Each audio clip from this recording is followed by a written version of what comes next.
Assalamualaikum warahmatullahi wabarakatuh. Perkenalkan, nama saya Eko Fari Julianto dari kelas 11 TKR 2. Di sini saya akan menceritakan tentang jejak dan langkah Abdus Somad bin Abdullah Al-Jawi Al-Palembani.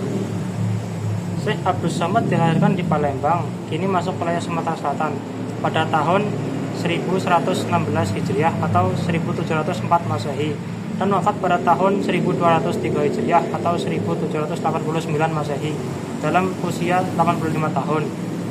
Beliau mendapat pendidikan dasar dari ayahnya sendiri di Palembang atau Kedah, Malaysia.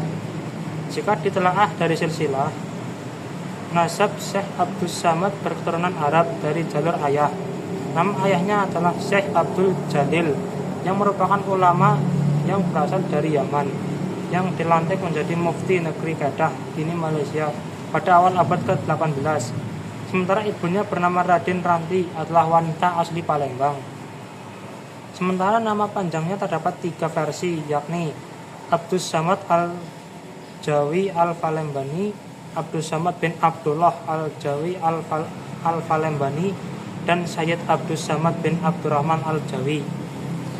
Pendidikannya dilanjutkan di salah satu pondok di negeri Patani, ini masuk wilayah Thailand Selatan. Saat itu di Patani menjadi pusat menempa ilmu keislaman. Setelah dari Patani, beliau langsung belajar ke Arab, tepatnya di Makkah dan Madinah. Di Patani, beliau mendapatkan ilmu-ilmu dasar seperti hafalan matan, ilmu-ilmu Arabiah. Dilanjutkan di bidang syariat Islam, dimulai dengan matan ilmu fikih yang bermazhab Imam Syafi'i. Selanjutnya di bidang tauhid, dimulai dengan menghafal matan ilmu kalam atau usuluddin menurut paham Ahlus Sunnah wal Jamaah Aswaja atau Sunni, yang bersumber dari Syekh Abdul Hasan Al-Asy'ari, dari Syekh Abu Mansur Al-Maturidi. Karena kecerdasannya di Patani, beliau sudah diperbolehkan sebagai pengajar, meskipun masih sebatas menjadi mentor atau tutor. Syekh Muhammad bin Saman menjadi gurunya. Syekh Abdus Somad mendalami juga kitab-kitab tasawuf kepada Syekh Abdul Rauf Singkal dan Samsuddin Al-Sumatrani. Kedua-duanya dari Aceh. Sejak kecil, beliau mendalami ilmu tasawuf, maka sejarah mencatatnya sebagai ulama yang memiliki kepakaran dan keistimewaan dari cabang ilmu tersebut. Syekh Abdus Somad merupakan salah satu kunci pembuka dan pelopor perkembangan intelektualisme Nusantara Indonesia. Ketokohannya melengkapi nama-nama ulama di intelektual berpengaruh seangkatannya, misalnya Nuruddin Ar-Taniri, Muhammad Ar-Rasyad Al-Banjari, Hamzah Fansuri, Yusuf Al-Makassari, dan masih banyak lainnya. Teladan yang dapat kita contoh, sesampai di Mekah dan Madinah, semangat belajarnya semakin giat. Ia mempelajari dan menyerap beberapa ilmu yang belum dikuasai dan memperdalam ilmu-ilmu yang sudah dikuasainya dari guru dan ulama yang terkenal dengan sebutan Jazirah Arab. Namun, beliau tidak melupakan negeri asalnya. Syekh Abdus Somad tetap memberikan perhatian besar kepada perkembangan sosial, politik, dan keagamaan di Indonesia. Beliau mengalami perubahan besar berkaitan dengan intelektual dan spiritual.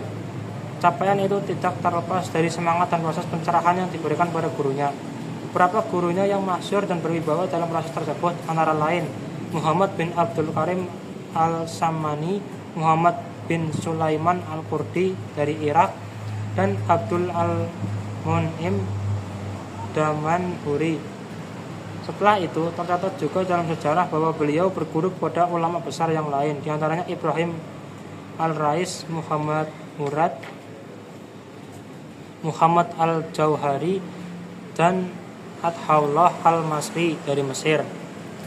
Hasilnya tidak sia-sia perjuangannya menuntut ilmu di Masjidil Haram dan tempat-tempat lainnya, mengangkat dirinya menjadi salah seorang ulama Nusantara yang disegani dan dihormati di kalangan ulama Arab, juga Nusantara Indonesia.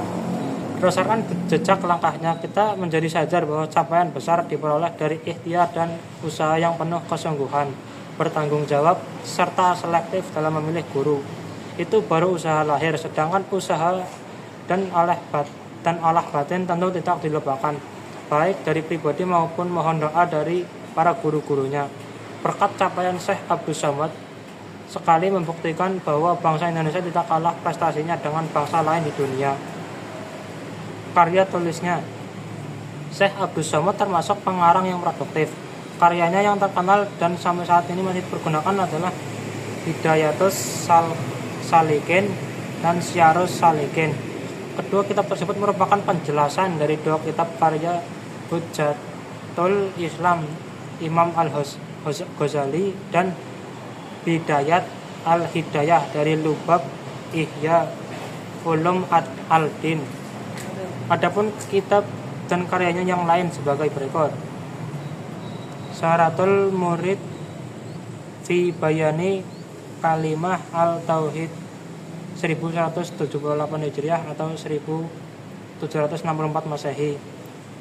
Risalah pada menyatakan sebab yang diharamkan bagi nikah.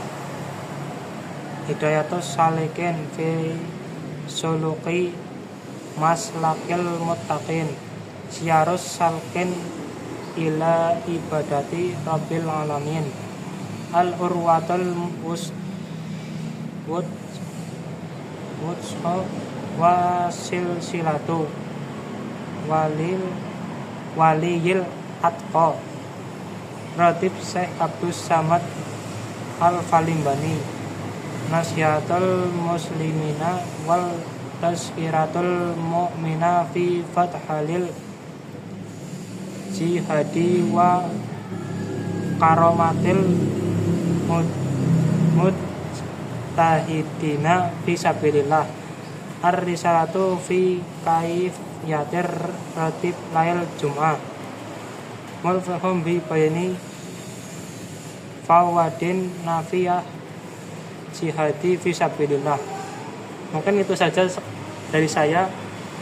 Sekian, wassalamualaikum warahmatullahi wabarakatuh.